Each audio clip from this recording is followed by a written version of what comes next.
This week on Africa Weekly, we head to Lesotho, where a plan to make it legal to grow medical marijuana has pushed out small-scale farmers and led to drug smuggling. Then we move to Nigeria, where more than 14,000 young Nigerians who went looking for a better life abroad have been repatriated and have struggled to reintegrate upon their return. But first, let's take a look at the stories that made the headlines this week.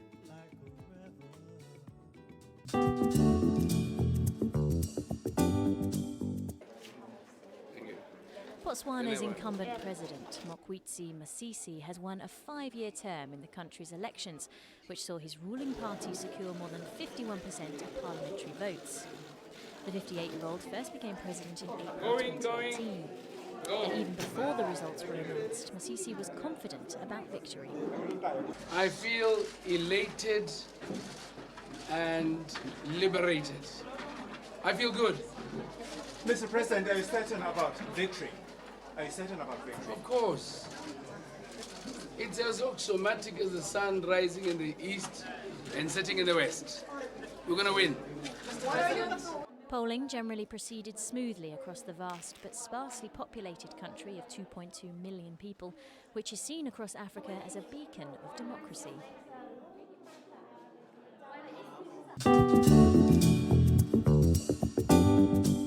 Russian Federation, Vladimir Putin. The first ever Russia-Africa summit took place in Sochi, with Russian President Vladimir Putin hailing a professional and friendly environment, which he said has opened a new page in relations between Moscow and the African continent. The summit is seen as an opportunity for Russia to win back influence across Africa, and the country was keen to show off the best it had to offer in terms of the latest military equipment. President Putin hosted dozens of African leaders discussing everything from nuclear technology to mineral extraction.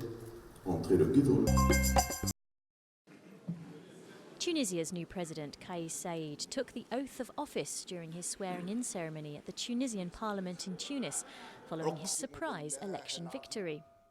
A conservative academic with no previous political experience, Saied triumphed over members of the political establishment, winning the overwhelming support of younger voters.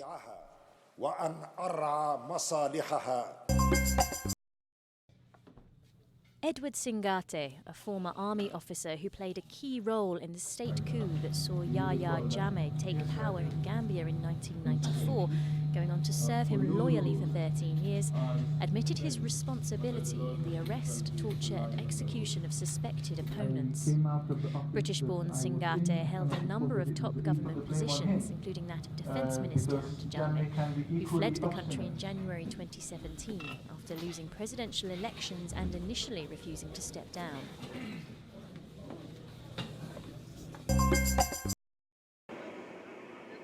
South Sudan rebel leader Riek Machar said on Sunday he wants to further postpone the formation of a power-sharing government, warning that rushing into the arrangement would lead to disaster. Machar, on a rare visit to Juba from exile in Khartoum for talks with his rival President Salva Kiir, met with a delegation from the UN Security Council, which is visiting the country just 3 weeks before the unity government's to be formed on the 12th of November. The formation of the government has already been delayed once in May over crucial issues such as the formation of a unified army made up of rebel and government forces and disagreements over state boundaries.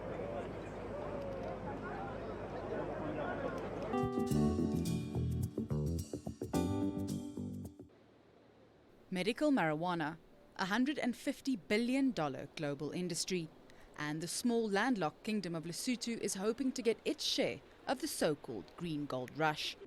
It became the first African country to legalize the cultivation of medical cannabis in 2017, prompting companies like Medigro to set up shop just outside the capital, Maseru.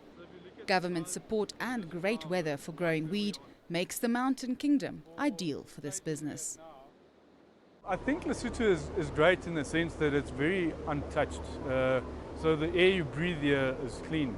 The mountain air is amazing. You have streams and water here in abundance, which is clean.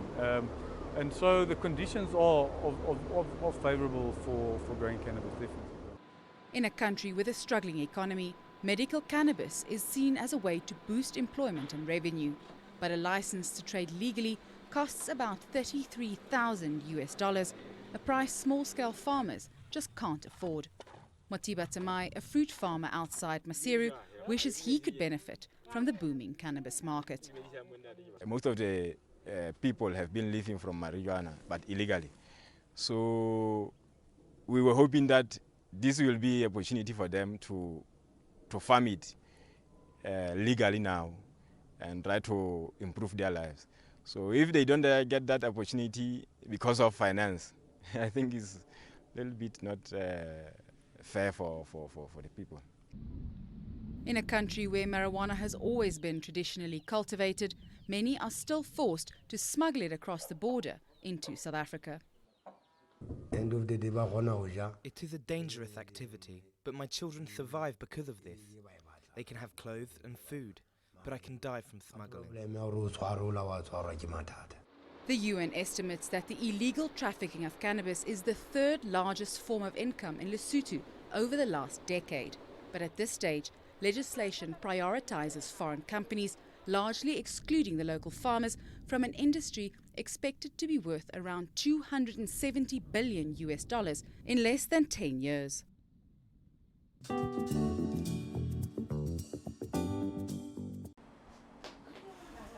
Gloria once dreamed of an international career in fashion, but since her return from Libya to Benin City in Nigeria, she has been working as a seamstress on an assembly line in a tracksuit workshop, earning just $40 a month. Like many Nigerians who try to escape poverty, Gloria's journey to Europe was cut short in Libya. My dad just had the belief that if I travel out, I'll be able to help the family. So when I came back, it's only him I told that look at what I went through. After they asked me, I tell them, it's normal. Like Gloria, 14,000 young Nigerians stuck in Libya have returned home since 2017, thanks to a United Nations programme. The state of Edo provides them with about €100 to get back on their feet. The state has also created training programs to encourage reintegration.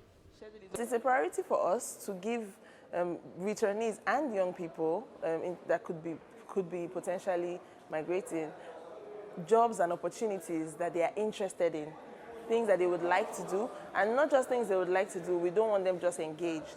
We want them to be able to see potential for growth. In Nigeria, more than half of under-35s are unemployed. TK tried to reach Europe in 2017. Despite training to become a butcher, he has been unemployed since his return. Today, he lives in this tiny two-room apartment that he shares with his wife and daughter. When I was in Libya, I normally say to myself, I must survive. It wasn't easy. I passed through a lot. If I can stay in a desert for 4 days without eating, I can stay in my country for 1 month without even eating. It's more better for me. More than 60,000 Nigerians are still stranded in Libya. The vast majority are still in detention centres or in the hands of traffickers and local militias.